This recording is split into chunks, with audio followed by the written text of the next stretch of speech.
Chapter 1. Red Hair. "When are you going to do something with your life, Rudolph Rassendyll?" asked Rose, my brother's wife. "Why should I do something?" I answered.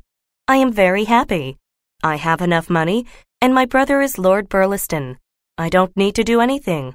"You're 29 years old," she said, "and you have done nothing." This was not quite true, but I could understand why she said it. I had learned French, German, Italian, and Spanish. I could use a sword. I could ride a horse as well as anybody, and I was a good shot with a gun. However, my brother, her husband, worked very hard at improving the family fortune. He got up early every day and worked before breakfast. He and I were very different.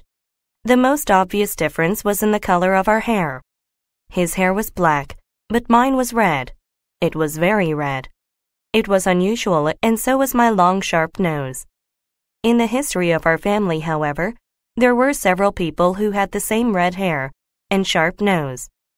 To understand why there were people like this in our family history, you need to know about the Elfbergs, who were the royal family of Ruritania. About 200 years ago, a tall, red-haired, sharp-nosed prince of Ruritania came to visit England. His name was Rudolph Elfberg.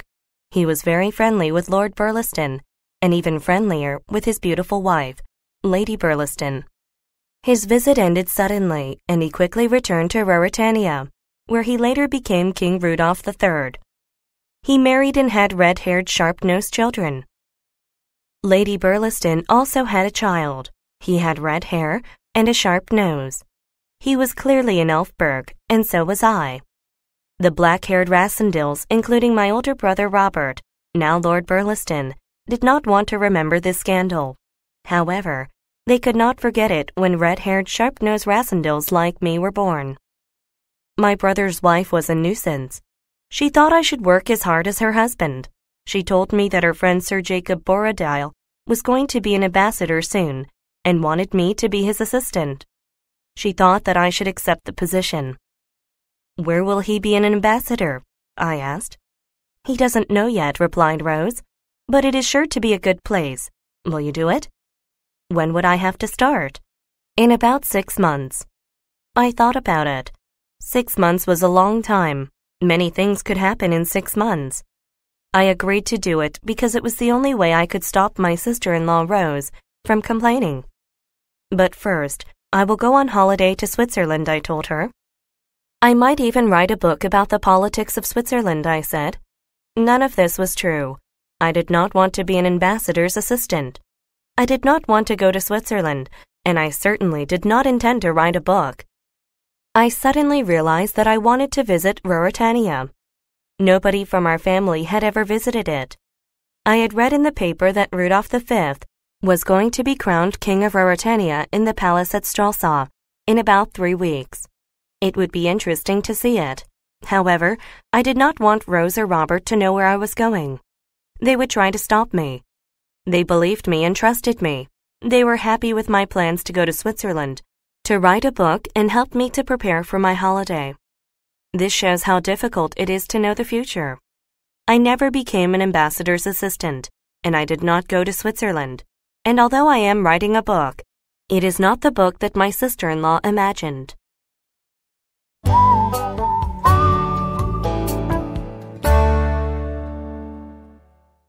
Chapter 2. Paris and Ruritania.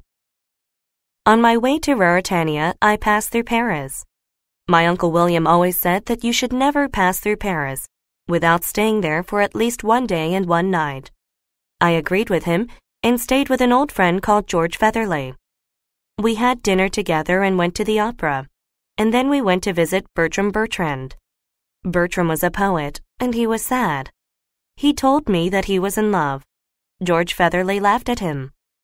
"Are you still in love with Antoinette de Maubin?" "Give it up. She is leaving Paris tomorrow." "I know," said Bertram sadly. "Even if she stayed," continued George, "you would have no hope. I think she wants somebody a lot richer than you." "I know," repeated Bertram, even more sadly. "I saw her at a party with the Duke of Stralsau. His father was the King of Ruritania, so the Duke is very rich, and Antoinette de Maubin is very interested in him. I think she likes him a lot." "I know," groaned Bertram. He was becoming annoyed, but I was becoming interested. "The Duke of Strelsau?" "Strelsau is the capital of Ruritania, where the king would be crowned." "Yes," replied George. "He is the new king's half-brother. People say that he wants to be king of Ruritania himself, but because his mother was the old king's second wife, he can never become king. The old king made him a duke instead. People call him Black Michael because he has black hair instead of the red hair that the Elfbergs have. He would be a very good catch for Antoinette de Maben, but don't worry, Bertram. I don't think he will marry her." "Is the duke still in Paris?" I asked. I thought it might be interesting to see him, and perhaps even meet him before I went to Ruritania. "No, he returned to Ruritania for the coronation of his brother," said George. I didn't tell them I was planning to be at the coronation myself, because I was sure that George would have told my brother and my sister-in-law, and they would have tried to stop me. The next day, George took me to the train station, where I bought a ticket to Dresden. I was waiting for the train and talking to George when he suddenly went to the other side of the platform and began to speak to a woman. I saw her look at me. When he returned, he told me that the woman was Antoinette de Maben, and that she was also going to Dresden. She did not seem interested in meeting me, however, so we traveled separately. I spent a quiet night in Dresden before getting a train to Strelsau and Ruritania the next morning. I saw Antoinette de Maben get on the same train. Obviously, she was going to Ruritania too. I thought that perhaps the Duke of Strelsau had invited her to the coronation of his half-brother. At the border, I bought some newspapers and read that the coronation was going to happen in 2 days' time. It would be very busy in Strelsau, and perhaps I would not be able to find a room, so I decided to stay in Zenda. This was a small town about 50 miles before Strelsau, and only 10 miles from the border. My train arrived there in the evening. I planned to spend the next day, Tuesday, walking in the hills and looking at the famous castle. On Wednesday, I would take the train to Strelsau and return that night to sleep in Zenda. I got off the train at Zenda, but I saw that Antoinette de Maben stayed on the train. She was almost certainly going to Strelsau. I went to the inn, which was owned by a fat lady and her 2 daughters. The fat old lady said that she liked the Duke of Strelsau because he was now the master of Zenda and its castle. She told me that she wished the Duke were on the throne instead of his brother Rudolph. "We all know Duke Michael," she said, "but not many people know the king because he spends so much time out of the country." "I don't agree," said one of the daughters. "I don't like Black Michael. I prefer the Red Elfberg." She told me that the red-haired new king was staying at the castle in Zenda, while Black Michael was getting things ready in Strelsau. They both want to be king, and they both want to marry the same woman. She added, "Everybody knows it. Black Michael wants to marry the king's cousin, Princess Flavia. He is second in line, so he can never become king, even if Rudolph dies, unless he marries her. She is a red-haired Elfberg like the king, and everybody expects the king to marry her." The door opened, and a man entered the room. "Hello, Johann," said the old woman. The man said hello to her. When he saw me, he looked very surprised and stepped back. "What's the matter, Johann?" asked one of the girls. "This man is a traveler who has come to see the coronation in Strelsau." Johann could not stop staring at me. "Good evening," I said. "I'm sorry, sir," he managed to say, "but I didn't expect to see anybody here." "Give him a drink, ladies," I said. "I am going to bed." I got up to leave the room and Johann stepped back to let me pass. He was still staring at me. "Do you know our king?" he asked. "I have never met him," I replied, "but I hope to see him at the coronation on Wednesday." One of the girls led me upstairs and explained that a man with red hair would never please Johann. Like her mother, Johann was a supporter of Black Michael and would prefer to see him on the throne instead of his red-haired half-brother.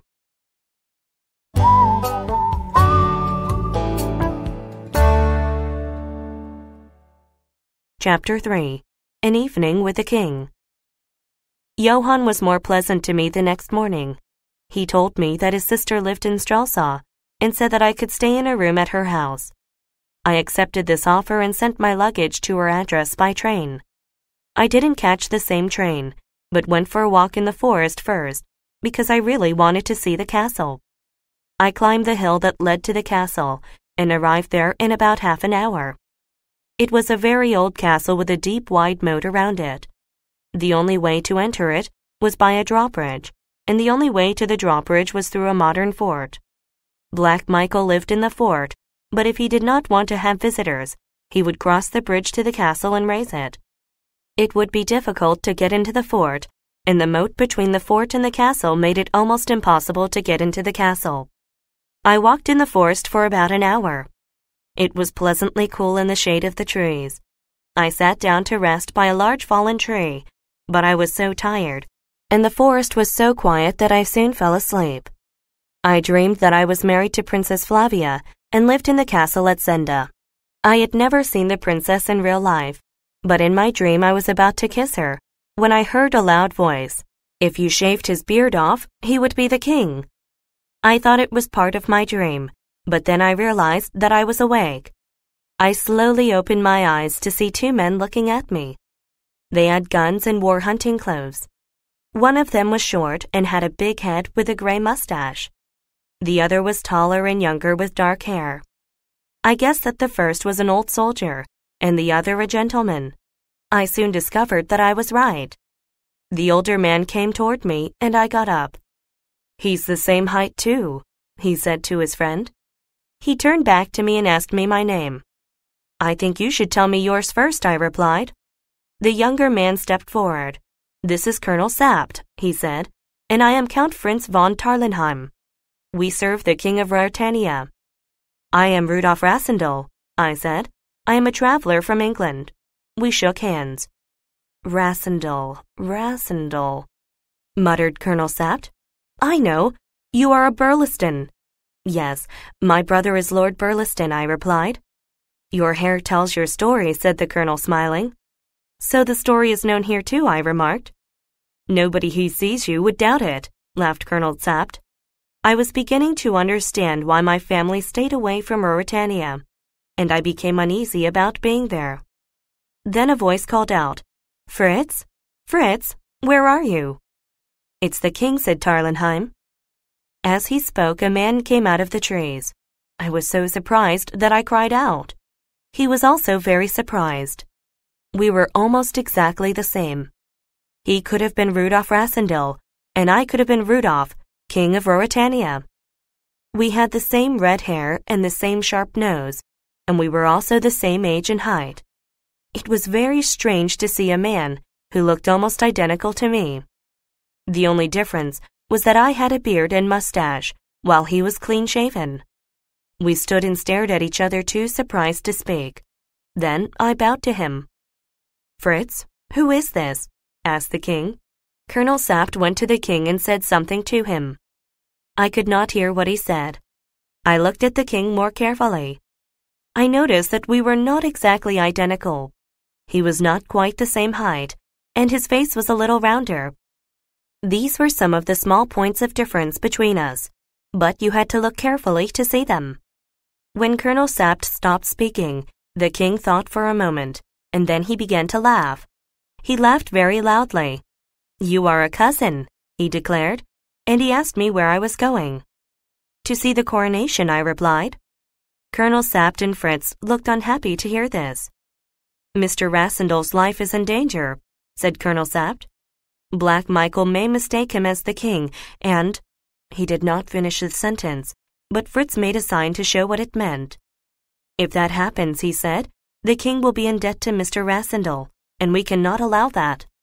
I could see what he meant and offered to leave Ruritania immediately, but the king insisted that I stay and eat with them that evening, so I agreed and promised to leave Ruritania the next morning. My presence at the coronation would have been a problem, and I did not want to be the cause of any trouble for the king. We walked for about half an hour before we came to a small hunting lodge.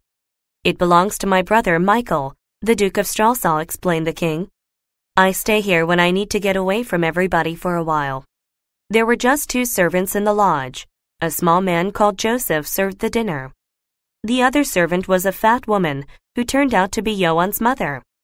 During dinner, Fritz explained that he and Colonel Sapt would go to Zenda early the next morning. They would return with the guards, and everyone would go to Stralsund together on the train. I would not go with them. Perhaps I would go on that walking holiday in Switzerland after all. After dinner, we began to drink the excellent wine. We drank a lot of it. We talked and laughed and drank some more. We drank more and more as the hours went by. The king was a very generous host and a very good drinker. Finally, we decided to stop, but then Joseph came in with another bottle. The Duke asked me to give the king this bottle. He said that it is the best wine in the lodge and that you should finish your dinner with it. The king could not resist. He opened the bottle and drank it empty. Then he threw the bottle away, put his head on his arms on the table, and fell asleep. We all had one more drink, and that is all that I can remember about the evening.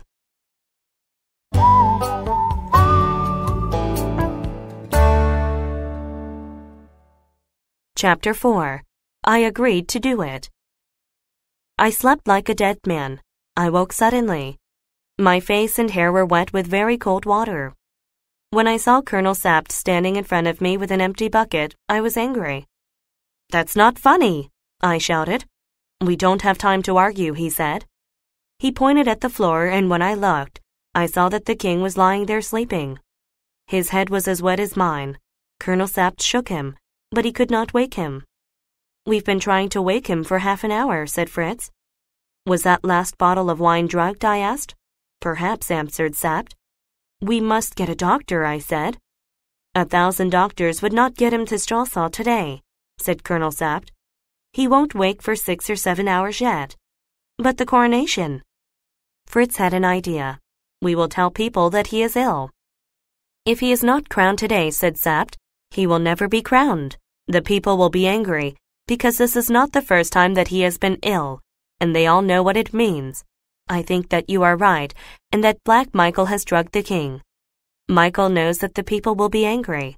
He hopes that they will make him king instead, and I would rather die than serve King Michael." He and Fritz looked at the king lying on the floor, and then they looked slowly and carefully at me. I could see what they were thinking.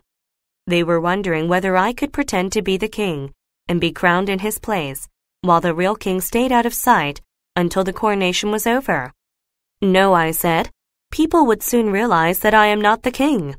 "It's a risk," agreed Colonel Sapt. "But what is the alternative?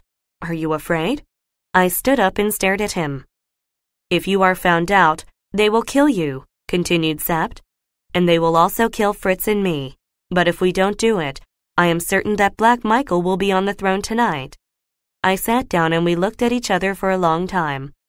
At last I agreed to do it, and they shaved off my beard and mustache. I don't know why I agreed, since it was very dangerous. However, I did not want Black Michael to become the king, and taking the real king's place for a day would certainly be an exciting adventure. We made our plan and decided to hide the king in the wine cellar. I would take the place of the king and be crowned in Stralsund. That night, Colonel Sapt, Fritz, and I would ride back to the lodge in secret. The colonel and Fritz would return to Stralsund with the real king, while I would leave for Atania as soon as I could. "Joseph will talk to the king when he wakes up and tell him what is happening, so that the king will be ready for us," said Colonel Sapt. It sounded like a good plan. We picked up the king and put him in the wine cellar. The old woman, Johann's mother, saw us and may have heard us making our plan, so we tied her up and put her in the coal cellar next door to the king. Joseph would look after her later.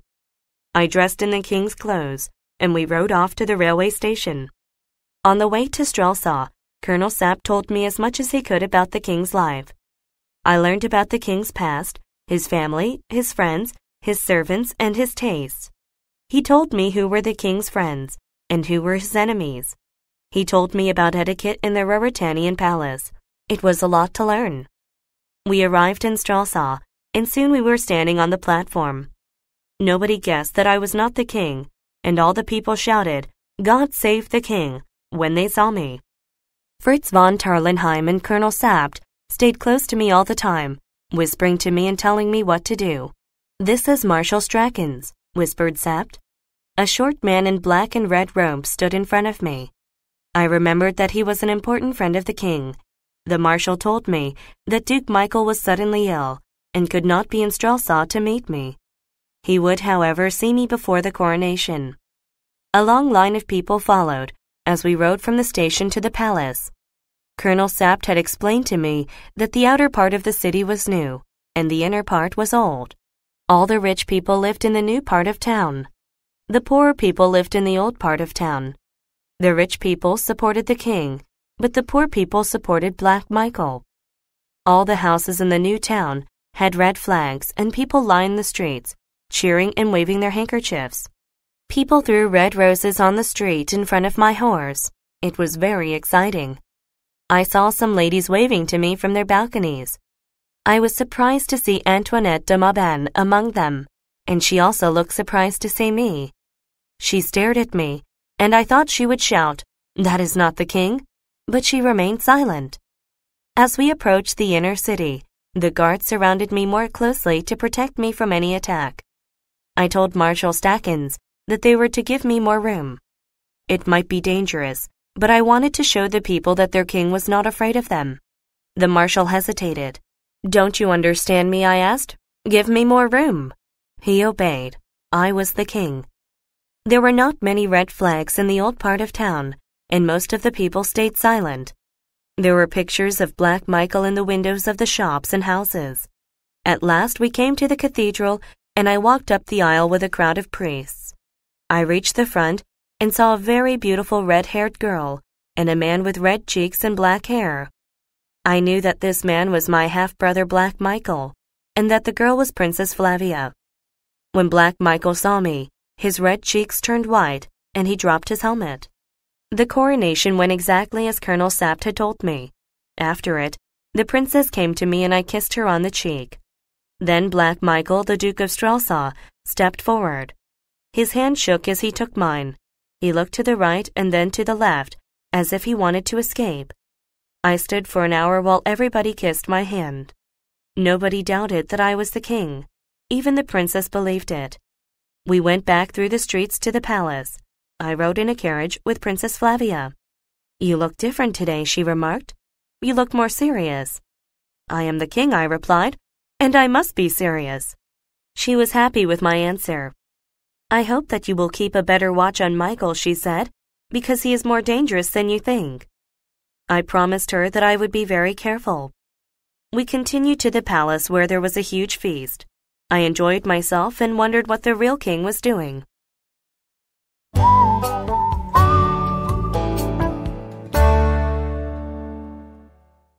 Chapter 5.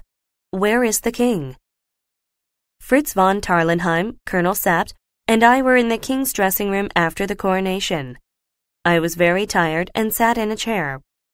Colonel Sapt walked around in the room and said nothing, but it was easy to see that he was very pleased. Fritz, on the other hand, could not remain silent. "What a day for you to remember! You were the king of Ruritania for a day." He paused and looked at me. "However, I think you were a bit too friendly with Princess Flavia. I saw you speaking to her all evening at the feast, and this will make Black Michael hate the king more than ever." "She is beautiful," I said, closing my eyes. "Are you ready to leave?" growled Colonel Sapt, who was not interested in my opinion of the princess. "Yes," I sighed. The adventure was almost over, and I would soon be ordinary Rudolf Rassendyll again. "We'd better hurry," said Colonel Sapt. During the feast, Black Michael received a message from Zenda, and he looked very surprised when he read it. "Let's go," I said. I had enjoyed the day, but I did not want to put myself in danger. Sapt gave me a large coat and a big hat to wear, and then he wrote an order allowing him to leave the capital. It had to be signed by the king, so he copied the king's signature. "Fritz, you will stay here. If anybody wants to see the king, tell them that he will see nobody until at least 9 o'clock tomorrow morning. You must not allow anybody to come into his room until then. Black Michael will try, but you must stop him." "I understand," said Fritz. We left the palace by a secret passage, and soon we were on a quiet street behind the palace gardens, where a man was waiting for us with 2 horses. We did not speak to him, but got on the horses and rode away. There were lots of parties in the city that night, but we took the back streets until we came to the city walls and a gate. "Have your gun ready," whispered Sap, "and kill the gatekeeper if he suspects anything." I put my hand on my gun, but we were lucky. The gatekeeper's 14-year-old daughter came out when we called. "My father has gone to see the coronation," she said, "and he told me not to let anyone out of the city." Colonel Sapt gave her some money and the order from the king. She gave him the key, so he opened the gate, and we rode out of the city together. It was a fine night, and the moon shone on the road, making it easy for us to see where we were going. "I wonder what the Duke read in the message from Zenda," I said. "I wish I knew," answered Colonel Sapt. We stopped for half an hour to have a drink and rest our horses. Not long after that, we heard the sound of galloping horses behind us. We rode faster for a while, and when we stopped again to listen, we could not hear them. We rode on more slowly, but a few minutes later, we heard them again. Colonel Sapt put his ear on the ground and listened. "There are 2 of them," he said, "and they are about 1 mile behind us." We galloped on until we came to a fork in the road. One road led to the hunting lodge, and the other to the castle. We got off our horses and hid in the trees with them, watching the road. I noticed that Colonel Sapt had his gun in his hand. "Here they come," he whispered. When we saw them, Colonel Sapt whispered, "The man with Black Michael is Max Holf, Johann's brother." We could hear them speak. "Which way do you think they went?" asked Black Michael. "To the castle," replied Max Holf. "The message said everything is all right. If that's true, we do not need to go to the lodge." The Duke's horse neighed, and we quickly put on our cloaks over our horses' heads, so they would not make a noise. Black Michael and Max talked quietly for a few moments, and we could not hear what they said. Finally, they galloped down the road toward the castle. Colonel Sapt pointed his gun at them as they rode away. I could see that he wanted to shoot them, but he knew that this would spoil our plan. We waited for 10 minutes before we rode on. We galloped as fast as we could until we reached the hunting lodge. As we were about to enter the door, we found some large handkerchiefs lying on the ground. They were torn, and one of them had blood on it. "I used those handkerchiefs to tie up the old woman," exclaimed the colonel. We rushed into the lodge, but there was nobody there. We went to the coal cellar and found that the door was open, and the cellar was empty. The old woman was gone. The door of the wine cellar was locked, but there was blood coming from under it. Colonel Sapt was very worried about this blood, because he thought that it belonged to the king. I broke open the door and searched inside, while Colonel Sapt waited outside. In the corner of the cellar I found the body of a man. His throat was cut. At first, I thought it was the king, but it was the servant Joseph who had been killed while trying to save the king. The king was not there.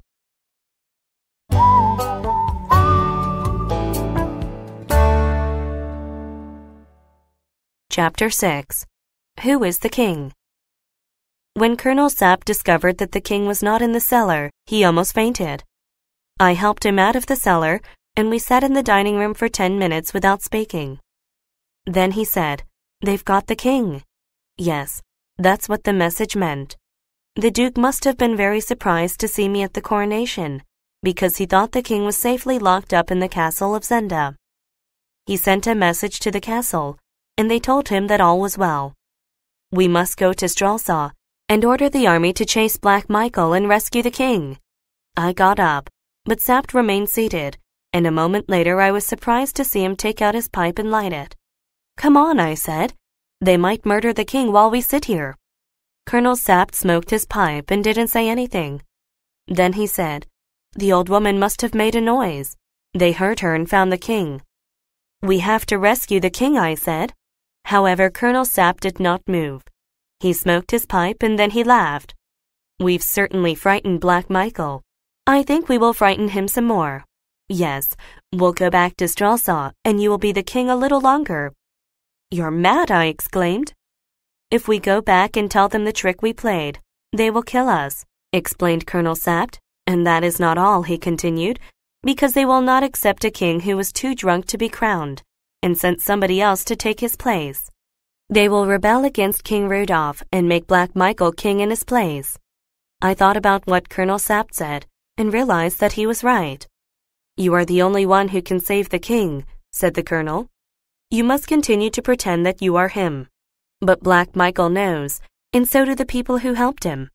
Yes, but if they tell the people, they will have to admit their own crime as well. They have kidnapped the king and murdered his servant. They have to keep quiet. Again, I had to agree because he was right.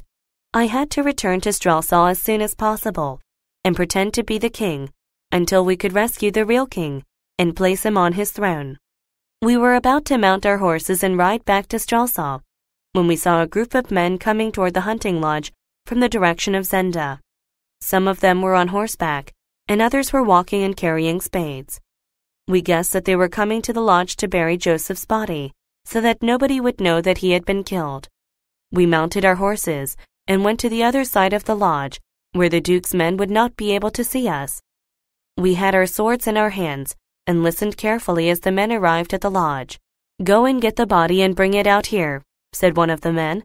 "Now," cried Colonel Sapt. We galloped around the lodge and were soon in the midst of Black Michael's men. Using my sword, I hit a man sitting on a brown horse and killed him. Then I saw a big man near me and drove the sword into his chest. A bullet from his gun came so close to my ear that I thought it touched me. Another man came to attack me, and I wanted to hit him with the sword, but it was still stuck in the big man's chest. I could not get it out, so I let it go and galloped away. I saw Sapt ahead of me, and he told me that he had killed one man. As we galloped away, they fired a gun at us, and the bullet hit my finger. "We killed 3 of them," said Colonel Sapt, "so Joseph will not be buried alone." We were very pleased with our work, but my finger was bleeding, so we put a bandage over it before riding back to Strelsau. It was 8 o'clock in the morning when we arrived, and most of the people were still asleep after the feast. We were tired and hungry and went straight to the palace through the quiet streets. When we entered the dressing room, Fritz was very happy to see us because he thought I was the real king. But when he discovered that I was only Rudolf Rassendyll, he was very worried. "Where is the king?" he cried. Before we could tell him what had happened, there was a knock on the door, and Sapt told me to get into the bed and cover everything up. A messenger from Princess Flavia came in to ask if the king was well, and Colonel Sapt told him that the king had slept all night. When he had gone, we told Fritz what had happened.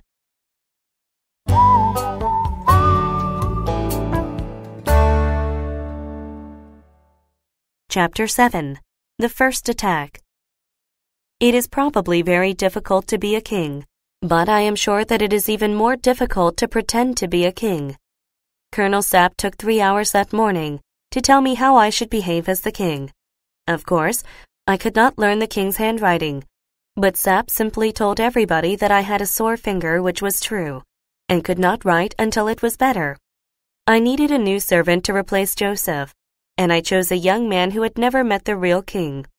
Fritz wanted to hunt for Black Michael and kill him, but Colonel Sapt and I explained to him that this would create a lot of trouble for the real king. "We can't do anything," I told him. "We cannot tell the people that he has kidnapped the king without revealing that I am not the real king, and that would make them angry. However, Black Michael cannot tell the people that I am an impostor without revealing that he has kidnapped the real king." Black Michael had a group of 6 men who were always with him and did whatever he wanted them to do. Fritz told us that 3 of these men were in Strelsau. Colonel Sapt was pleased to hear this because it meant that the other 3 must be guarding the king, which meant that the king was still alive. The 3 men in Strelsau were a Frenchman, a Belgian, and an Englishman. The other 3 were all Ruritanians. I thought about my situation and decided that I would try and be a popular king and also show kindness to Black Michael. Then the people would see that he had no reason to rebel against the king. The chancellor told me that the people wanted the king to marry Princess Flavia, so I rode my horse through the streets of the city to visit her in her house. Many people followed me and cheered when they saw where I was going. Fritz came with me because he wanted to visit the princess's servant and friend, Countess Helga von Strauffesen. Princess Flavia was happy to see me, and I was even happier to see her. She was the most beautiful lady I had ever seen, and I wished that I were the king so that I could marry her. While we were speaking, Black Michael arrived and joined us. He remarked upon my hurt finger, and I told him that I had been bitten while playing with a dog. "Is he dangerous?" asked Princess Flavia. "Not yet," I replied, "but if I let him, he might bite me harder next time." "Have you killed the dog?" she asked. "We are waiting to see how harmful this bite is," I replied. "If it is bad, or if he tries to bite me again, we will knock him on the head." The princess did not realize that I was talking about Black Michael, but he understood me very well and looked very unhappy. He was not very good at hiding his feelings. Black Michael introduced me to the 3 men who were with him in Strelsau. De Gautet was a tall, thin Frenchman with hair that stood straight up. Bersonin was a short, fat Belgian with no hair at all, though he was not old, and Detchard was a narrow-faced Englishman with short hair. He looked like a good fighter. When they had gone, I said goodbye to the princess. "Be careful," she warned. "Of what?" I asked. "You know, I can't say. Ruritania is very fond of you." "Only Ruritania?" "And your friends, especially your cousin." She paused and then she added, "And your loving servant." I could not speak, but I kissed her hand and went out. As the days passed, I learned more about being the king of Ruritania and began to enjoy it. One day Colonel Sapt told me that the other 3 friends of Black Michael were at the castle of Zenda. "So we know that the king is there too," he said. Fritz wanted to fight them and rescue the king, but Colonel Sapt did not agree. He was sure that they would kill the king if we attacked the castle. I received a letter written in a woman's handwriting. She said that she had a secret to tell me and told me where I should go to see her that night. It was a small building in a garden, and I had to go there alone. The letter warned me that I would be in danger if I did not come. I realized that the letter was written by Antoinette de Mauban, although Black Michael had probably told her what to write. I showed it to Colonel Sapt, and we agreed to go there together. That night Colonel Sapt waited at the gate, while I went into the garden mentioned in the letter and found the small building. Antoinette de Mauban was inside. She called me Mr. Rassendyll and told me about Black Michael's plan. He would kill me and arrest Colonel Sapt as the murderer. Then he would kill the real king and make himself the king by marrying Princess Flavia. "Why are you telling me this?" I asked. "Because I do not want him to marry the princess," she whispered angrily. "Now you must go and be careful. They will kill you if they find you alone." We heard a noise, and a moment later a voice called out to me, "Mr. Rassendyll." It was Detchard, the Englishman. I did not answer. "We will give you 50,000 pounds and take you safely to the border," said Detchard. I told him that I would agree and opened the door. They came in together and I knocked them down with a small table that I had found in the building. They shot at me but only hit the table. I shot one of them and ran to the gate. Colonel Sapt was waiting for me there, and we returned to the palace.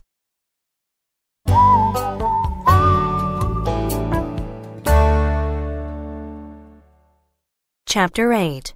Rudolph and Love. Every afternoon, the chief of police would send me a report about what was happening in the city. On the day after my meeting with Antoinette de Mauban, the report was very interesting. It said that the Duke of Strelsau had left the city for the castle of Zenda. An hour later, his 3 friends, de Gautet, Bersonin, and Detchard had also left the city. Detchard had his arm in a sling, but the police could not find out how it had been injured. I smiled. I knew how it had been injured, but I was not going to tell them. I continued to read the report. Madame Antoinette de Mauban had left the city around midday, taking the train to Dresden. I smiled again because I knew that the train to Dresden stopped at Zenda, and I was certain she would get off there. The next part of the report stopped me from smiling. It said that the people in the city were unhappy because there were no plans for a wedding for the king and Princess Flavia.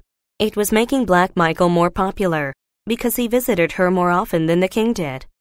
Many people were hoping that Black Michael would marry the princess. In fact, the princess herself was unhappy because the king did not visit her often enough. This was a problem. I did not visit her very often because I was not the real king and could not marry her, so I had to discourage her. However, I could not discourage her too much in case she then agreed to marry Black Michael. At the same time, I loved her myself and really wanted to visit her more often. What could I do? I spoke to Fritz and Colonel Sapt about it. They reminded me that there was a ball that evening, and that I should be much friendlier with Princess Flavia than I had been lately. The people would be watching and would be very happy if they saw that we were friends. Fritz added that his friend Countess Helga told him that Princess Flavia liked the king a lot more after his coronation than she did earlier. I think you had better ask her to marry you, said Colonel Sapt. I will send a message to the newspapers. No, you won't, I cried. I will not make a fool of the princess. He smiled at me and agreed, but I could see that this was a real problem. The ball was a very grand event. I danced with Princess Flavia and talked with her. Our eyes met and I knew that she loved me. When we sat down to eat, I took a piece of jewelry and a red rose from my coat and put them on her dress. All the people at the ball applauded and cheered, but the princess and I could not speak. After the meal, I took her to a small private room where we drank coffee. The room had French doors leading to the gardens, and we enjoyed the fine, cool evening. Princess Flavia sat down and I stood near her. We still could not speak, but then she looked at me and I forgot all about the king and Zenda. She was so beautiful at that moment that I also forgot the king and Strelsaw. I knelt in front of her and held her hands in mine. I kissed her. She pushed me away. Do you really love me, or do you kiss me because you must? She cried. I love you. I love you more than anything, even more than life. And I love you too, although I did not love you before. I stared at her as she continued. I began to love you when you became the king. It has changed you. I was about to tell her that I was not the king and ask her to marry me despite this, when we were interrupted by Colonel Sapt. He came into the room to tell me that the cardinal wished to speak to me. I could see that the colonel was angry and that he had been listening to our conversation. I went with him to the ballroom, but I was unhappy to be separated from Princess Flavia. When everybody had left the ball, I was so angry with Colonel Sapt that I was almost ready to fight him. If you tell Princess Flavia what you were going to tell her, he said, you will have to kill me. We must save the king. That is the most important thing of all. We stared at each other and I knew that he meant what he said. If I ruined his plan to save the king by telling the princess that I was not really the king and that I wanted to marry her, I would have to kill him and Fritz first. The people believe that I am the king. I could marry the princess and kill Black Michael and his brother. I could call the army and they would kill you and Fritz. If you told them I was not the real king, they would not believe you. Nobody could stop me. I made my hands into fists. It is true, said Colonel Sapt, looking at me sadly. He could see that I was suffering. I love the princess, I told him, and if we do not put the real king in his place soon, I may do something stupid. We must rescue him and defeat Black Michael. You are the best Elfberg of them all, said Colonel Sapt, but I serve the king. We shook hands and there were tears in our eyes. We agreed that it was time to try and rescue the king from the castle of Zenda.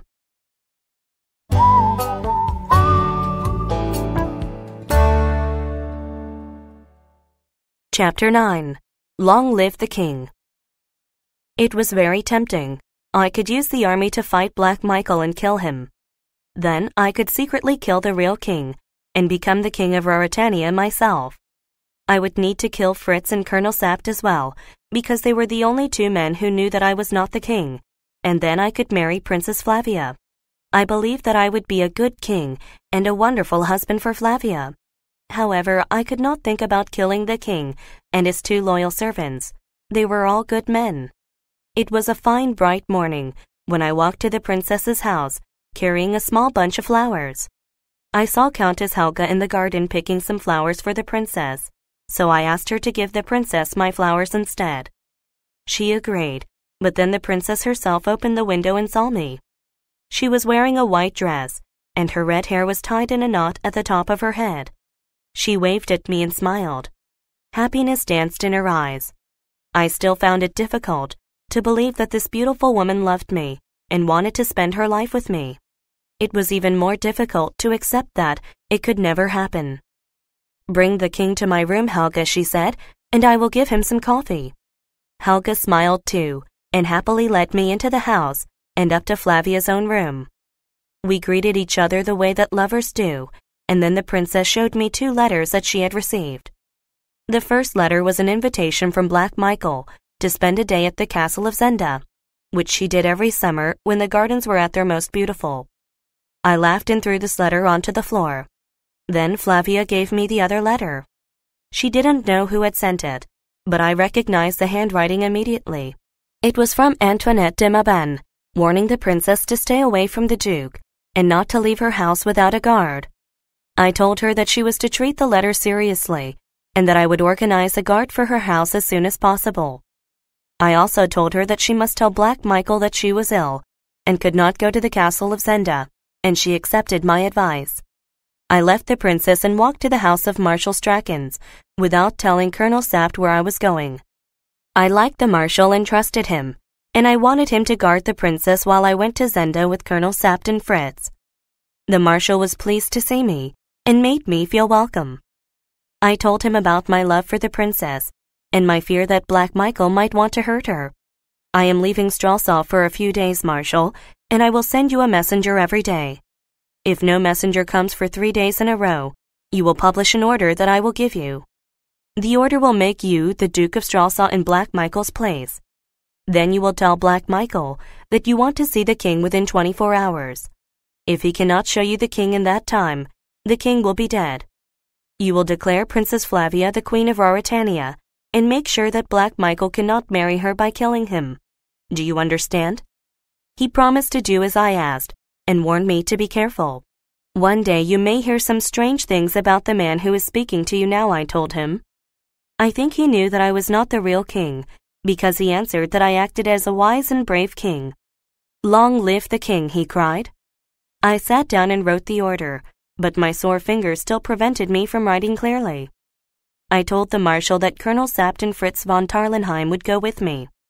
I wish that I could go with you too, he replied, because I would like to help. I am leaving you to protect what is even more valuable than my crown or even my life, I said, because I trust you more than any other man in Ruritania. I will make sure that she is safe and well, and that she will be the queen if you do not return, he promised. I went back to the palace and told Colonel Sapt and Fritz what I had done. Colonel Sapt complained about it at first, but he was soon excited to be attacking Black Michael, and he agreed with my plans. Fritz, because he was in love himself, understood my problem and told me that he knew it was difficult for me. I had to risk my life to save the man who would take my beloved from me, when I could more easily allow him to die and marry the princess myself. We told everybody in the palace that the king was going hunting the next day, and I made sure that everything was ready.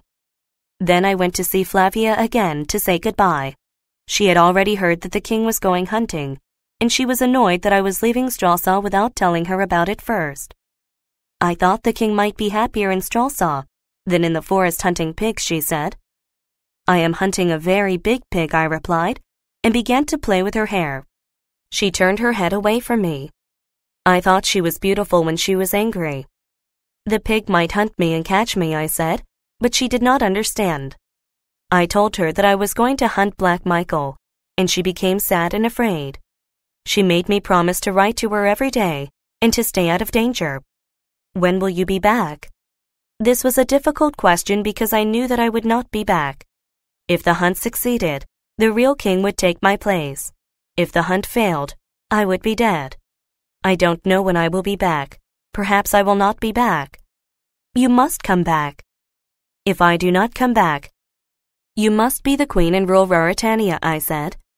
My heart will be dead and my life will be empty, but I will rule because I know I must. She began to cry softly.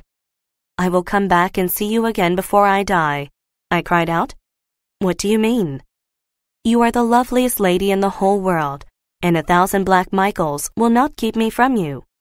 We hung on to each other for a few moments, and then I had to leave.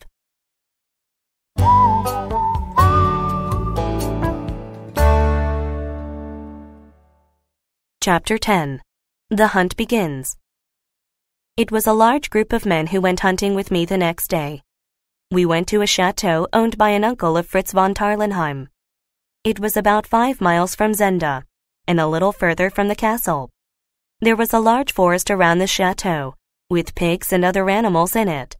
A large group of servants with horses and luggage left in the morning, and we followed them at midday. We traveled by train for about 30 miles, and then used our horses to ride the rest of the distance. Nobody but Colonel Sapt and Fritz knew the real reason for our trip to the chateau. There were 10 men who were friends of Colonel Sapt and Fritz, and we told them that the king's life was in danger. Of course, they thought that I was the king. We told them that Black Michael had kidnapped an important visitor and locked him up in the castle. The chateau was at the top of a hill, and you could see the castle on the other side of the valley. I tried to forget about my love and focus on the job of rescuing the king. How could we do it? It was useless to use force, because Black Michael would kill the king as soon as he saw us coming. He already knew that we were at the chateau, because it was not possible for the king to leave the city secretly. Everybody knew where I was. Black Michael would also realize that I was not really hunting pigs, but trying to rescue the king.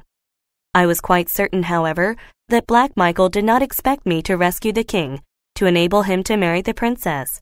He no doubt thought that I wanted to marry the princess myself, as he did. He could kill the king, but he would want to kill me first, so that he could be sure to get the princess and the crown. Soon after our arrival at the chateau, Black Michael sent 3 of his friends to see me. They were different from the 3 I saw in Stralsund. These were the Ruritanian friends. They looked very fit and strong, and had excellent horses. The youngest one was Rupert Hensaw, and he seemed to be the leader. He begged me to forgive my brother for not coming to visit me because he was ill. He smiled rudely while he said this, and it was easy to see that he knew that I knew that it was not true. I hope that my brother is not suffering too much, and that he will soon be better, I said. How is my friend Detchard? I heard that he was injured. He hopes to find a cure for his pain very soon, smiled Rupert. I laughed because I knew that the cure he wanted was called revenge. I liked Rupert better than his 2 friends, who looked angry and secretive. When the 3 men got onto their horses to leave, I told them that I hoped we would meet again soon. That night, instead of having dinner with the hunters, I took Fritz with me to the first hotel that I stayed in Ruritania. I did not want anyone to recognize me, so I put a bandage around my face and pretended to have a toothache. The daughter who served me last time brought wine to our private room. She thought I was the king, even after I took off my bandage. Although she wanted to tell her mother, I said to keep my visit a secret. I also asked her to arrange a meeting with Johann, who was working at the castle, and was surprised to see me on my previous visit. She said it was easy for her to arrange such a meeting. Tell him to come to the second milestone out of Zenda at 10 o'clock tomorrow evening. Say that you will be there and will walk home with him. Are you going to hurt him? Not if he does what I ask him to do. I gave her a present, and then we had our dinner. I put the bandage back on before we rode back to the chateau. When we arrived, we found that Colonel Sapt was very worried about us. He told us that one of the 10 men who had come with us had been shot and injured while walking in the forest that evening. Colonel Sapt was sure that the bullet was meant for me. I promised him that all 6 of the Duke's friends would be dead when I left Ruritania.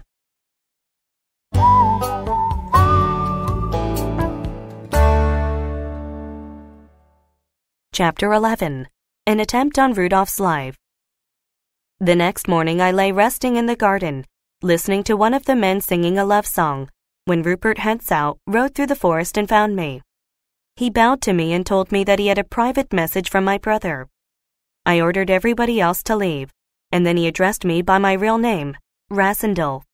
I shall have to ask you to leave, and tell my brother to send a messenger who knows how to address the king, I said. Why must we still pretend? Because it is not finished yet, and I will choose my own name until it is. He smiled and said, Very well, but I wanted to show you that I like you, because I think we are alike. Perhaps we are, I agreed, except that I am an honest man and treat women well. Everybody knew that he treated women very badly and never kept his promises to them. He looked at me angrily. What is your message? I asked. The Duke will take you safely to the border of Ruritania and give you 1,000 crowns if you agree to go away immediately, he said. I think he is very generous, because I would have given you a rope around your neck. Of course, I refused this offer. I told Michael that you would refuse it, declared Rupert. He smiled at me again and I laughed. How is your prisoner? I asked. He is alive. How is the pretty princess? I am sure that the next Elfberg will have very red hair, although Black Michael will be called his father. I took 2 steps toward him. I was ready to hit him. He stood and looked at me and smiled. Go, I said, while you are still alive. I was very angry. He turned toward his horse, but before mounting it, he turned back to me and offered to shake hands. I refused and put my hands behind my back. Suddenly, his left hand came toward me, and a small knife flew through the air and hit my shoulder. If I had not moved, it would have hit my heart. He jumped onto his horse and rode quickly away. Some of my men fired their guns at him as he went, but did not hit him. I sat down bleeding and then I fainted. When I woke up, I was lying in a bed with bandages on my shoulder, and Fritz was sitting on a chair near me. I must have been asleep for several hours. Don't worry, said Fritz. The wound will soon heal, and everything is going well. We caught Johann and he is in the chateau now. He seems pleased to be here because he is afraid that when Black Michael achieves his goal, he will kill all the witnesses, including him. I ordered Fritz to bring Johann to my bedside, where I promised him a large reward if he would tell us how and where the king was being kept in the castle. It was not difficult to persuade him to help us, because he did not really hate the king and was afraid that the Duke would hurt him. He did not know all of Black Michael's plans, but he did know where the king was locked up and what would happen if the fort was attacked. There were 2 small rooms below ground level in the castle. These had been cut out of the rock itself, and the only way to them was down some stone stairs at the end of the drawbridge. The first room had no windows and was always lit by candles. The only way into the second room was through the first room, and 3 of Michael's 6 friends were always in the first room. The second room had a small window, which opened onto the moat, and this was where they kept the king. If the first room were attacked, 2 of the 3 friends would try to stop the attackers, while the third friend would go to the second room and kill the king. What about the body? I asked. If people find the body, they will know that Black Michael killed the king. The Duke has thought of that too, replied Johann. As soon as the king is dead, the man who killed him will take him to a small window that opens to the moat. They have covered the window with a pipe that ends just before the water. The man will tie a weight to the king's body and slide him through the pipe into the deep water. As soon as he has finished, he will call out that all is well and slide down the pipe himself and swim away. The others will follow him if they can. Then they will escape, or if they can, return to the fort and catch the attackers in a trap. There was still another part of the plan. If the fort was attacked by the army, Black Michael's men would quietly kill the king and slide him into the moat. Then one of the 6 friends would be tied up and take the king's place. Then he would shout to be released, and Black Michael would agree to let him go. This would end all the talk in Zenda about a prisoner in the castle. Colonel Sapt, Fritz, and I wondered how we could rescue the king before Black Michael killed him. Johann told us that he and his brother had put in the pipe on the window, and that his brother had laughed at the king and frightened him by telling him why the pipe was there. If anyone asks you if there is a prisoner in Zenda, I told Johann, you may say yes, but if you say that it is the king, I will kill you. Do you understand? He understood, and I told him he could leave the room. Colonel Sapt, Fritz, and I looked at each other. There did not seem to be any way to rescue the king.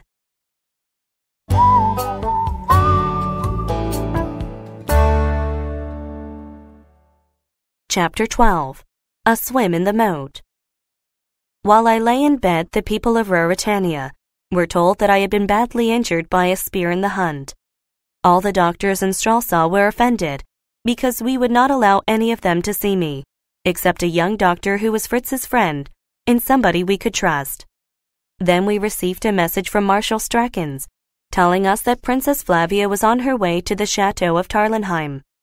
You can imagine how happy and proud I was to hear this, although I worried about her safety. Black Michael, of course, knew that I had not been injured by a spear in the hunt, but he did think that Rupert's knife had hurt me so badly that I could not get out of bed and could do nothing about rescuing the king. Johann told us that the Duke actually believed that my life was in danger. Flavia was surprised and delighted to find me well, and I was more than happy to see her and have her staying in the chateau. I enjoyed 2 whole days with her, but it could not last. Johann told us that the king was beginning to look pale and weak, and Colonel Sapt and I agreed that it was time to do something. Any man, even a king, deserves to die honorably from a bullet or a sword, rather than wasting away in a cellar.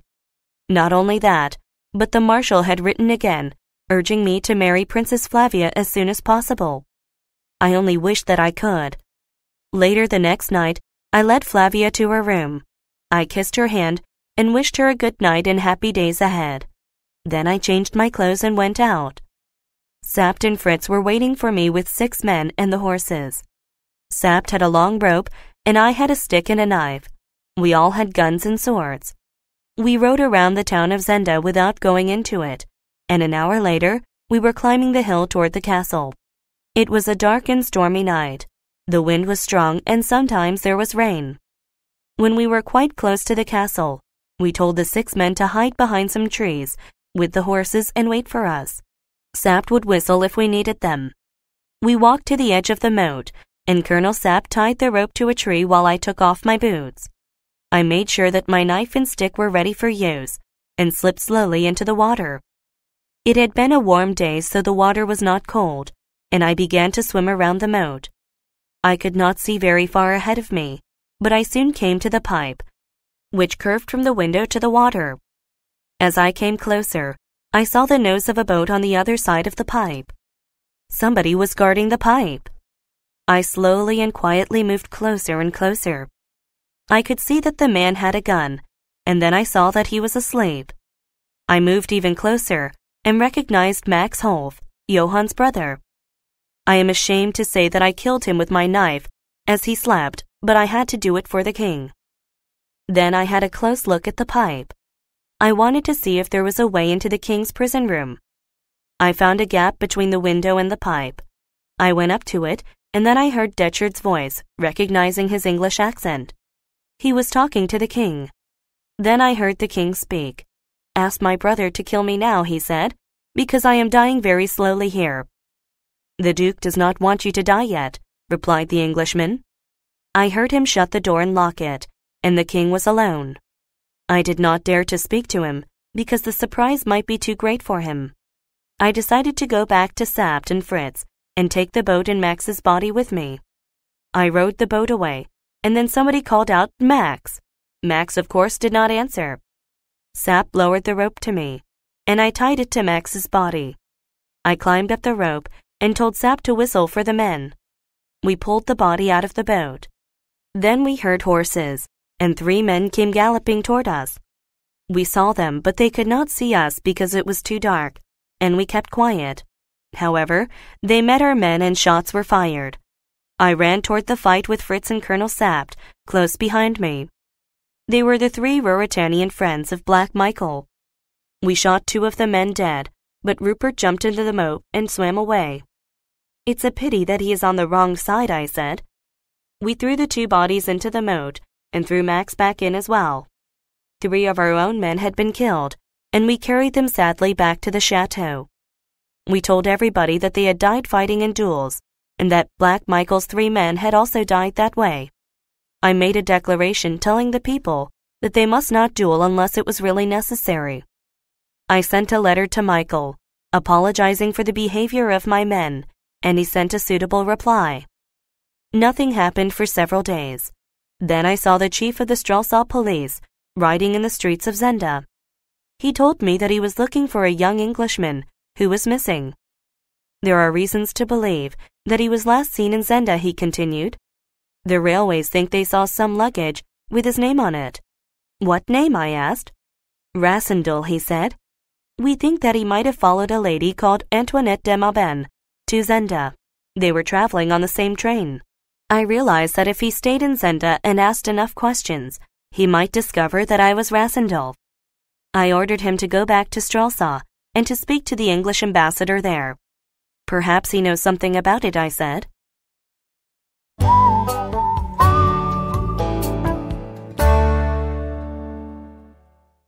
Chapter 13. Rudolph's Plan to Save the King. Later that day there was a funeral for one of Black Michael's men. Rupert Henshaw was there, and he came to talk to me. I asked about the Duke, and Rupert said that he was recovering from his illness and hoped to go to Strelsau soon. As he was leaving, I went after him and spoke to him in private. "You were very brave on the night that your friends died," I told him. "If you will release your prisoner alive, I will make sure that you come to no harm." He laughed at me, but then he grew serious. "I also have a proposal," he said.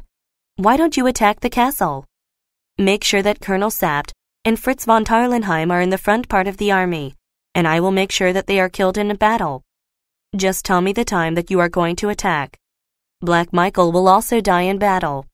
He will die like the dog he is. This will leave just the two of us. You can be the king and marry your princess, and I will receive a proper reward from you, I am sure." I was so angry that I could hardly speak. "Think about it," he said, "because I would happily kill Black Michael." Then he told me that he loved Antoinette de Mauban, but that she would not listen to him because she preferred Black Michael. "She is a silly woman, but she will be better when the Duke is gone. Think about my proposal. We will both get what we want. I have met many bad men, but I don't think any of them are as bad as Rupert Henshaw." I went back to Colonel Sapt and Flavia. "He's a handsome man, isn't he?" said Flavia.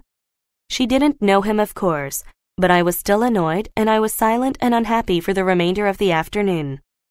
At the chateau there was a letter for me. It was from Antoinette de Mauban, begging me to rescue her from the murderers in the castle. I showed it to Colonel Sapt, but he blamed Antoinette de Mauban for getting herself into trouble, and refused to help her. I could not see any way to help her, although I pitied her. There were also other problems to consider. The police were looking for the missing Englishman, and might discover the truth at any time.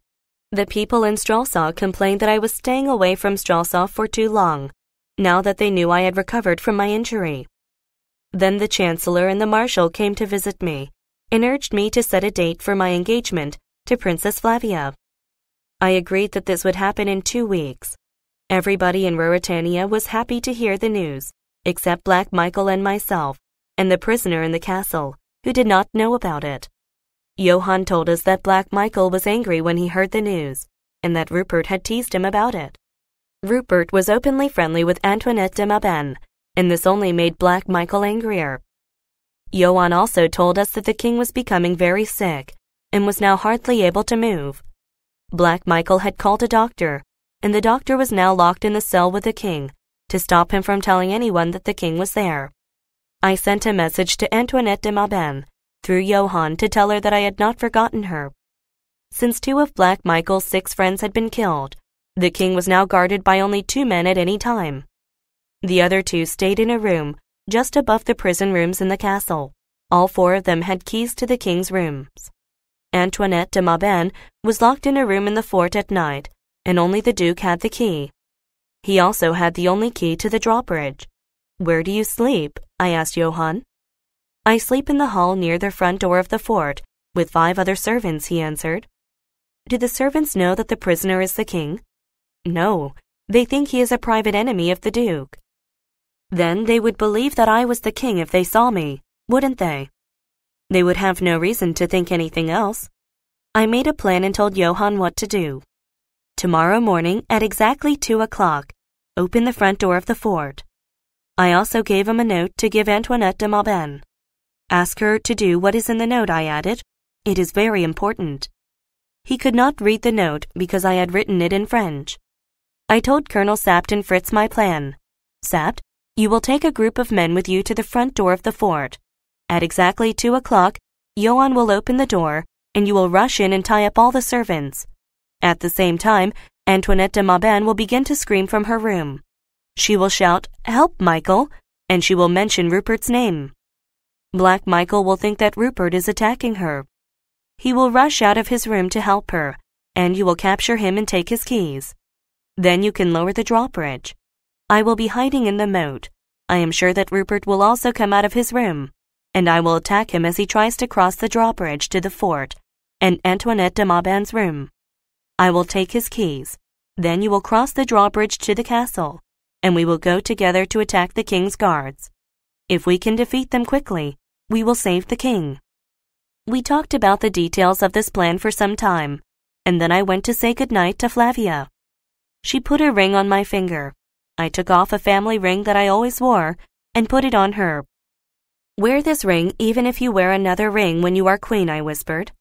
She promised to wear it until she died and kissed the ring. I made the same promise about the ring she had given me.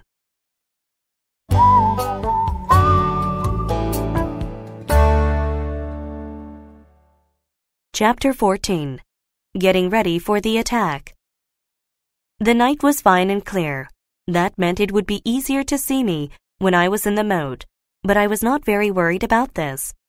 We knew that Black Michael had filled the gap between the window and the pipe, because Johann had helped them do it. There was no way to get into the room from the moat, so I did not think that they would be watching the moat very carefully. At midnight, Colonel Sapt and his men left the chateau of Tarlenheim and took the lonely roads to ride to the castle. Once again they avoided the town of Zenda. If all went well, they should be at the castle by 1:45. They would get off their horses and wait for Johann to open the door from the inside. If the door did not open, Fritz would ride around the moat to me, and we would decide what to do. If he could not find me, or if I was dead, he would know that the king was dead too. He would return to Colonel Sapt and they would all go to the chateau and return with the marshal to fight Black Michael. I myself took a good horse and rode toward the castle. I had a gun and a sword.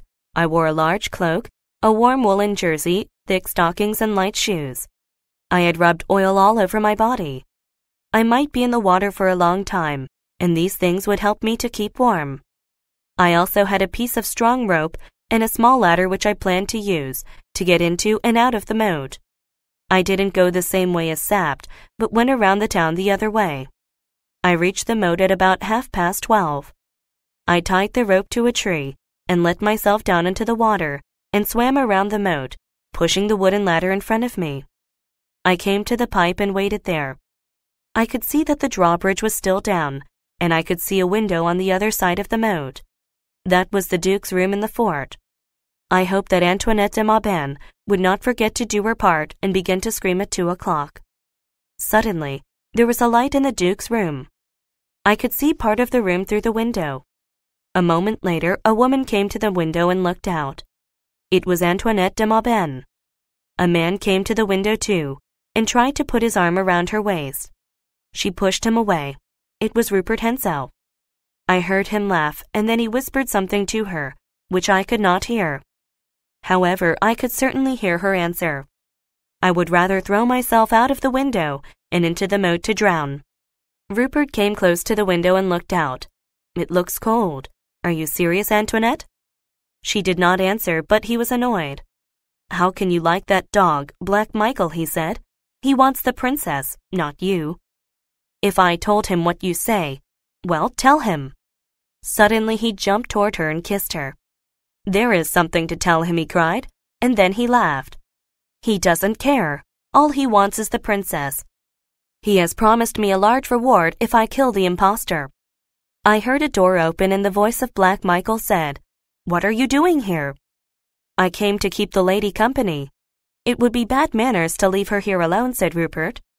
The Duke came toward the window and I saw him take Rupert's arm. "The moat would hold more than the king," he said. "Are you threatening me?" asked Rupert. "It is more than I do for most men," said the Duke. Rupert laughed again, saying, "You have threatened Rassendyll, but he is still alive."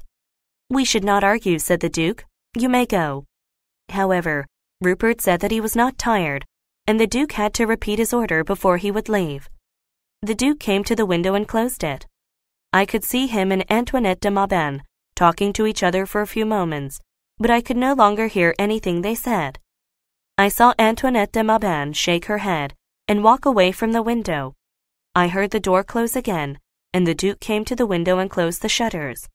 Now there was nothing to see. Rupert came out onto the drawbridge, where Desgaté, one of the remaining 4 friends, was on guard. Desgaté gave him a bottle, and Rupert drank from it.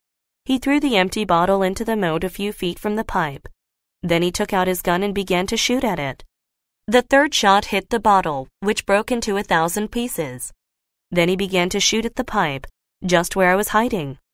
One of the bullets came very close to me, but he did not know I was there and did not see me. A servant warned them that he was about to raise the bridge, so the two men crossed it, and the bridge went up. It was 1:15. 10 minutes later I heard a noise, and saw Rupert climbing down into the moat. He swam across to the fort, and climbed up the other side of the moat. There were steps in the wall of the moat. He took a key from his pocket, and opened the door, but I did not hear him close it after him. I left my ladder behind and swam to the steps that Rupert had used. I climbed halfway up them, and waited with my sword in my hand. It was 1:30.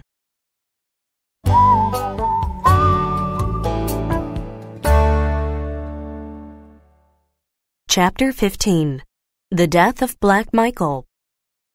I realized that I had an advantage. Whatever Rupert was doing, he was now on the other side of the moat from the king. I would try to make sure that he was never on the same side again. There were only 3 of Black Michael's friends to deal with now. 2 of them were on guard, and one of them was alone in the room above the prison cells. I would have liked to attack them immediately, but I needed somebody with the keys to come out first. I waited. The Duke's window was dark, but there was a light in the window of the next room, which I knew was Antoinette de Maupin's bedroom. It seemed like a very long time, but it was probably just 5 minutes, and then I heard a loud crash from that room. The light went out, and a woman's voice cried out, "Help! Help! Michael, help!" It was too soon. Colonel Sapt and his men would not be at the door of the fort yet, and Johann would not have opened it yet. I climbed out of the water and stood on the edge of the drawbridge. Nobody could come into the prison cells without fighting me first. Antoinette de Maupin screamed again. I heard a door open suddenly and bang against the wall. I heard Black Michael call out, "What is the matter? Open the door!" I heard Antoinette de Maupin scream again, "Help!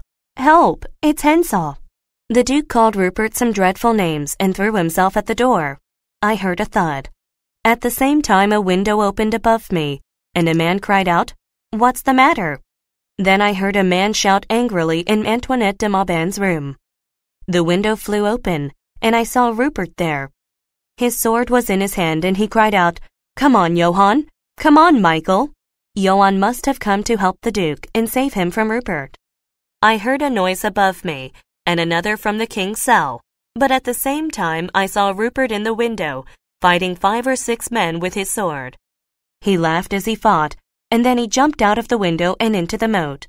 I didn't see what happened to him then, because Descartes came out of the door next to me, and I hit him with my sword. He fell down dead without making any noise at all. I searched through his pockets and found the keys. I tried one in the lock of the door that led to the cells, and it fit. I closed the door behind me as quietly as I could and locked it. I was at the top of a steep stone staircase. I went down the stairs and listened in the dark. "What is going on?" said a voice. It was Detchard. "Shall we kill the king now?" said another voice. It was the Belgian, Bersonen. "I think we had better wait a moment. There will be trouble if we do it too soon." Then the door began to open, and I rushed in, killing Bersonen with my sword. Detchard did not bother to fight me. He ran into the king's prison cell and shut the door behind him. When I opened the door, I expected to see that the king was dead, but a brave man that I had almost forgotten had saved him. It was the doctor. He had stood in front of the king, and Detchard had killed him, so the king was still alive when I entered the room. Detchard was about to kill the king, so I attacked him with my sword, and we fought. He was a good fighter, and he pushed me against the wall and cut my arm. Then the king suddenly stood up. "It's Cousin Rudolph," he cried. "I'll help you." He took hold of a chair and ran toward Detchard, who turned and hit him with his sword. The king fell. Detchard turned back toward me, but he tripped over the dead body of the doctor. I drove my sword through his neck and he died. I rushed to the king. Was he dead? He lay very still on the floor and blood flowed from his head. I knelt down to listen. Was he breathing? I didn't have time to find out. I heard the drawbridge coming down. I took Detchard's gun from the table and rushed out and up the stairs. I stood and listened, ready to kill anybody who tried to come in. Then I heard Rupert laugh. I could hardly believe it. Why was he still alive? My men should have killed him by now. Then I realized that Johann had not opened the front door. Colonel Sapt would have gone back to find me, and I was not there. They would have returned to the chateau of Tarlenheim with the news that the king was dead. Then I heard Rupert say, "Come on, Michael, come and fight for her." I unlocked the door and looked out. The drawbridge was down, and at the other end of it stood a group of the Duke's servants, all carrying lights and clubs. Rupert stood in the middle of the bridge inviting them to fight him. However, they were too frightened. I saw that Johann was with them. I could easily have killed Rupert with the gun. He did not know that I was behind him. Why did I let him live? I really don't know. Perhaps I wanted to give him a chance. Perhaps I just wanted to see what would happen next. He kept calling for Michael. Then another scream came from Antoinette de Maubaine's room. "He's dead."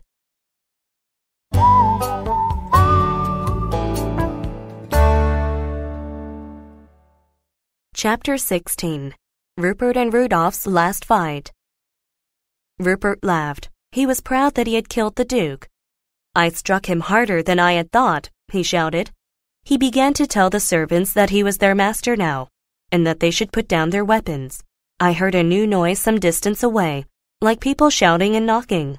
I thought it must be my men who had disobeyed me and come to look for me. Then I saw a woman come through the group of servants and onto the bridge.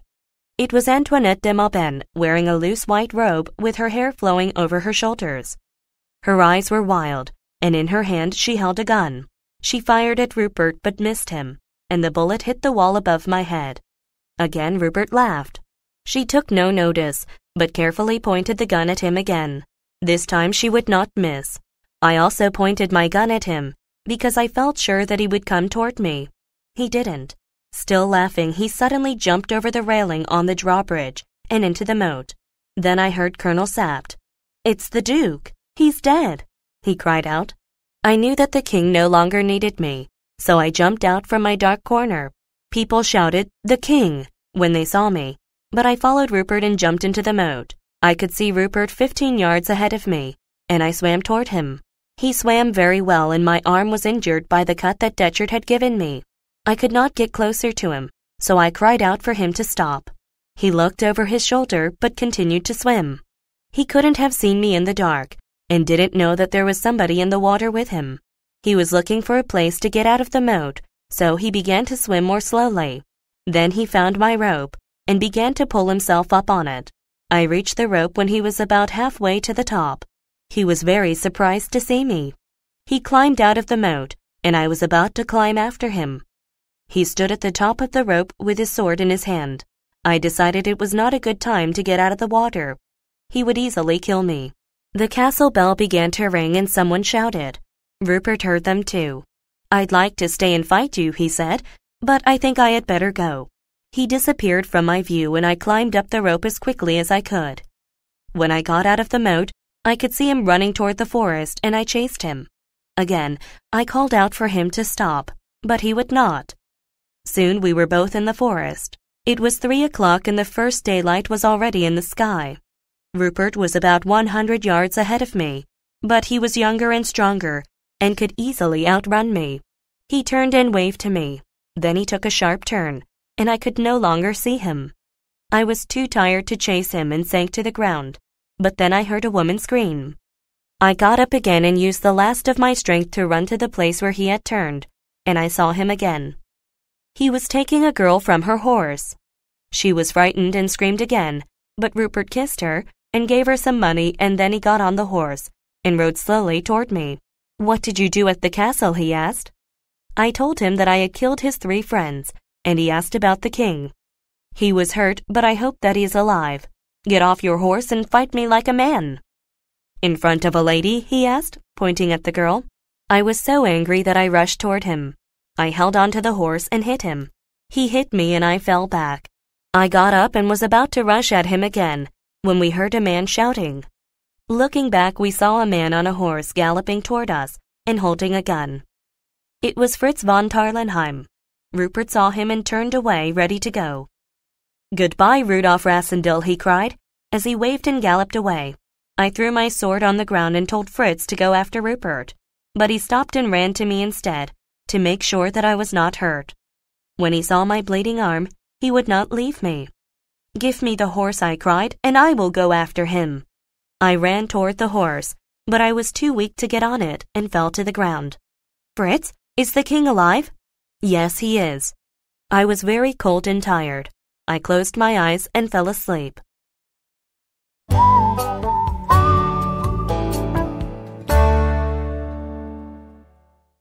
Chapter 17. I am not the king. I've told you what happened to me at the castle, but if you want to understand it properly, I'll have to tell you what Fritz and Antoinette de Mauban told me later. Antoinette de Mauban had followed the Duke to Ruritania on his invitation, but when she arrived, she found that the Duke preferred Princess Flavia. When she went to Zenda with him, she discovered how cruel he really was. She loved the Duke but felt sorry for the king. She did not want the Duke's plan to succeed, because then he would marry Princess Flavia. So she decided to help us.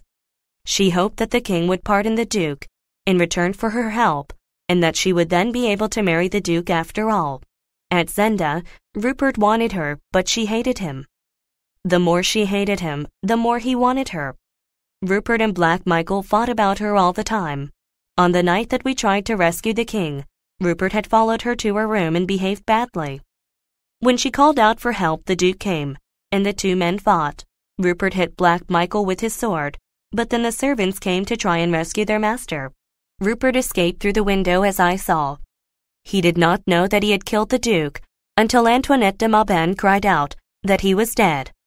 She was so angry that she wanted to kill Rupert and came out to shoot him.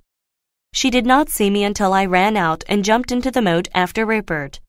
Colonel Sapt and his men, meanwhile, waited outside the front door of the fort. Johann was with the servants, trying to save the Duke, and did not open the door. Sapt waited until 2:30, and then he sent Fritz to find me. Of course, Fritz could not find me, so he hurried back and told Colonel Sapt. They talked about what they should do and decided to disobey my orders. "We could not leave you there," said Fritz. Colonel Sapt sent some men back to the chateau to fetch the marshal, while the other men attacked the front door. They broke it just as Antoinette de Mauban fired her gun at Rupert. They found the Duke lying dead near the door to his room. When they arrived at the drawbridge, Antoinette de Mauban told them that I had jumped into the moat to chase Rupert. "What about the king?" asked Sapt. But she did not know anything about the king and shook her head. Sapt and Fritz crossed the bridge and found Degotte's body. They went back to Michael's body and found the key of the door that I had locked. When they opened the door, they found Bersonen's body, and then the bodies of Detchard and the doctor. Then they saw the king lying on the floor. They were afraid that he was dead, but soon discovered that he was still breathing despite his wounds. They carried him to Black Michael's room, and Antoinette de Mauban looked after him. Fritz searched for me on the banks of the moat, and then he heard me shout for Rupert to stop. He galloped after me, and you know the rest of the story. The king was safe, but now we had to hide the fact that he was ever in danger. Antoinette de Mauban and Johann promised to tell nobody what they knew. The people of Ruritania were told that the Duke had attacked the king and wounded him. The Duke himself had been killed in the attack. A messenger went to the chateau to tell Marshal Strachan that the king was alive and that he should go to the castle to see the king as soon as possible. The same messenger told Princess Flavia to remain at the chateau until the king came to see her. Princess Flavia, of course, took no notice of this instruction. Marshal Strachan tried to stop her, but when he set out for Zenda, her carriage followed him. She would not stay at Tarlenheim while her lover lay wounded in the castle. They went through the town of Zenda, where everybody was already talking about the terrible events of that night. As they went up the hill, Marshal Strachan was still trying to convince her to obey the king's orders and to turn back. Fritz had allowed me to sleep and recover in the forest. When I woke up, I began to walk back to the castle with Fritz. The girls whose horse Rupert had taken followed us. She believed that I was the king and wanted to see what would happen. As we walked slowly along, Marshal Strachan and Princess Flavia came up the hill. I immediately hid behind the trees, because the princess must not see me. However, the girl ran to the marshal and told him that the king was behind the trees. I could hear the marshal tell her that the king was lying wounded in the castle. "Yes, he is wounded," said the girl, "but he is here behind the trees." "Is he in two places at the same time, or are there two kings?" asked Princess Flavia. "He was running after a man," said the girl, "and they fought until Count Fritz came. The other man took my father's horse and galloped away, but the king is here with Count Fritz."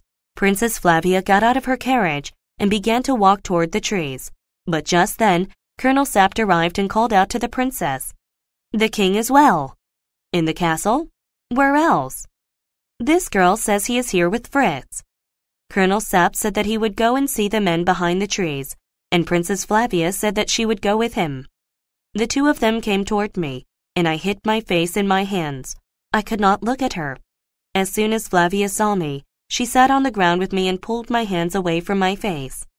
"Are you hurt?" she asked, but I did not answer. I could not speak to her. "It is the king, Colonel Sapt. Why did you tell me that he was in the castle?" She threw her arms around my neck and kissed me. "He is not the king," said Colonel Sapt. "Do not kiss him. He is not the king." "Of course he is the king. Do you think that I do not know my love, my Rudolph? He has the king's face, and he is wearing the king's ring as well as my ring. He is your love, but he is not the king. The king is in the castle." "Forgive me, my love," I said. "I am not the king." The princess stared at me. Then she saw that it was true, and realized what it would mean for her. She fainted, and I held her in my arms.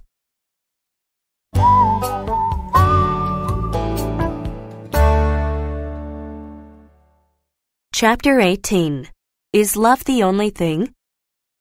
That night I lay in the cell where the king had been prisoner. Fritz and Colonel Sapt had brought me there to hide. Johann brought me some food and told me that the princess had come to the castle.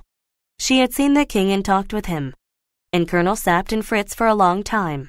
A few hours later, Fritz came to my cell and told me that the king wanted to see me.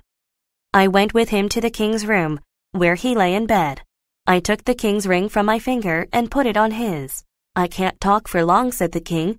"I had an argument with Sapt, Fritz, and Marshal Strakens. I wanted to take you to Stralsau and tell everybody what you did, and keep you there as my best friend, but they told me that I cannot, and that the secret must be kept." I told him that they were right. My work was done. "You have been a good king," he said, "and I will try to be as good." He was very tired, so we said goodbye to each other, and Fritz led me from the room. He took me to Flavia's room. "She wants to see you," he said. "Does she know everything?" I asked. "Yes, we have told her everything," replied Fritz. I went into her room and Fritz waited outside. The princess stood waiting for me, and I knelt before her. She made me sit down on a couch and asked about my wounds. I told her that I loved her. "From the moment I saw you in the cathedral, I loved you, and there will never be another woman for me. Please, forgive me for the wrong I have done to you. I have never loved the king, but I love you and always will. But what are we going to do?" "I will leave Ruritania tonight. I must. I wish that I could come with you." I wish that she could come with me too, and I begged her to do so, but we both knew that it was not possible. "If love were the only thing, I would follow you wherever you go," she said. "People often say it is the only thing and write stories about it. Is it the only thing? If it were, you would have let the king die in his cell. I must be true to my country and my family, and I cannot leave. Your ring will always be on my finger, but I must stay and you must go." She was right. I kissed her again and then I said goodbye. Leaving her room was the most difficult thing I have ever done. Fritz and Colonel Sapt helped me to dress in my own clothes, and then took me to the station to catch a train out of Ruritania. As we waited for the train, they talked about what had happened, and thanked me for helping to save the king. Then the train arrived, and Rudolf Rassendyll got on it, and traveled away from Zenda. I had been a king for 3 months, and the voice of the best woman in the world was still in my ears crying, "Rudolph, Rudolph, Rudolph." I can still hear it now. On the way home to England, I spent a few weeks in Switzerland. I sent a card to my brother so that he knew I was well, and would tell the police in Stralsau to stop looking for me. I grew my mustache and beard. I went to Paris and saw my old friends there. They told me that Antoinette de Maubin was back in Paris, but stayed in her home and saw no visitors.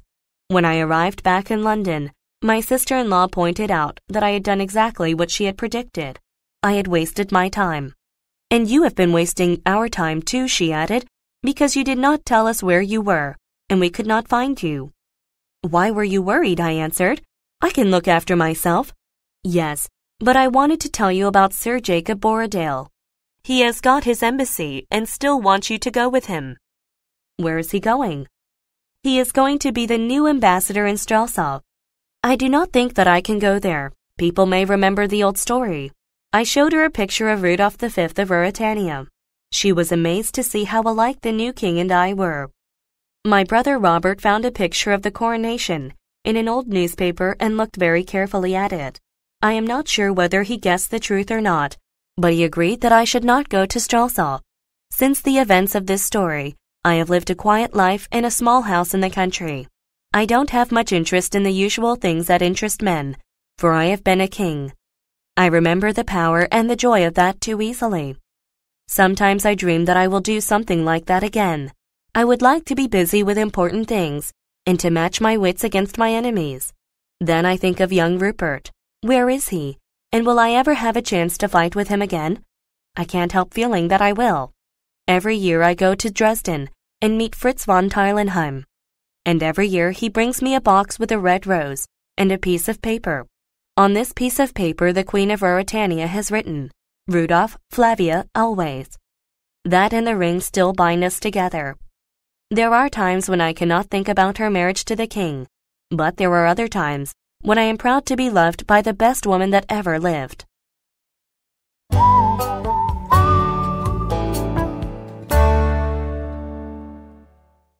Playlet, The Prisoner of Zenda. Fritz and Rudolph are walking slowly along a line of trees. Rudolph has an injured arm and is very weak. He can hardly walk, and Fritz is helping him. The girl walks behind them. Rudolph stumbles. Are you all right, sir? Yes, I will be all right.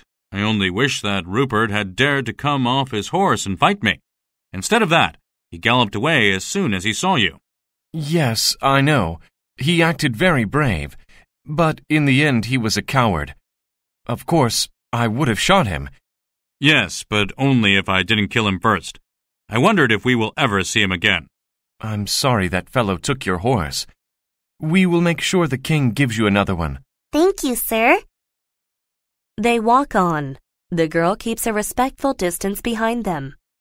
Rudolph stumbles again and falls down. Fritz helps him to get up again. The girl comes closer. Should I run and get somebody to help the king? Thank you, but I don't think the king wants that. No, nobody should help. We will walk slowly back to the castle ourselves. They walk on. The girl stays a good distance behind them. Suddenly, Rudolph stops and looks ahead. There are some people coming toward us. Can you see who it is, Fritz? I'm not sure. I think it might be Marshal Strachan's. That's all right. It doesn't matter if he sees me. I'm pretty sure he already knows that I'm not the king. Is there anybody with him? Yes, there is a lady's carriage. It might be. Yes, it is. It is Princess Flavia. Princess Flavia. She must not see me, Fritz. Quick, get behind these trees. They quickly sit behind some trees. The girl does not hide, but looks at the people coming toward her. Marshal Strachan's and Princess Flavia come from the opposite direction. They do not see Rudolph and Fritz and take no notice of the girl. Princess Flavia, I beg you to return to Tarlenheim. The king gave orders that you should not come. You should not disobey the king. Marshal Strachan's, I know you are right. People should obey the king. However, the king is injured in the castle and he needs me. I will not go back. We are going to be married, and I am sure that I can help him feel better. Please, don't ask me again. Very well, Princess Flavia. I will say no more. You must do what you think is best. Thank you, Marshal. I shall be happy when we reach the castle and see the king. Excuse me, Princess. What do you want, girl? The princess is in a hurry. I'm sorry, sir. I heard the princess say she was going to the castle to see the king, but the king is here. Nonsense, girl. The king is lying wounded in the castle. Yes, he is wounded, but he is hiding behind these trees. Is he in two places at the same time? Or are there two kings? He was running after a man, and they fought until Count Fritz came. The other man took my father's horse and galloped away, but the king is here with Count Fritz.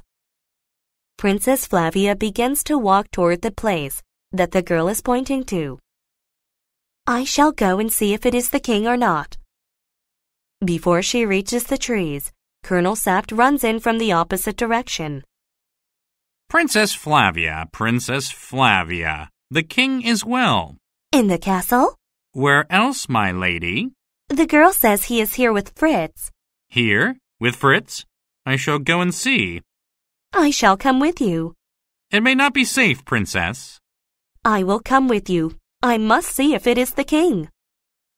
Colonel Sapt and Princess Flavia come toward Rudolph and Fritz.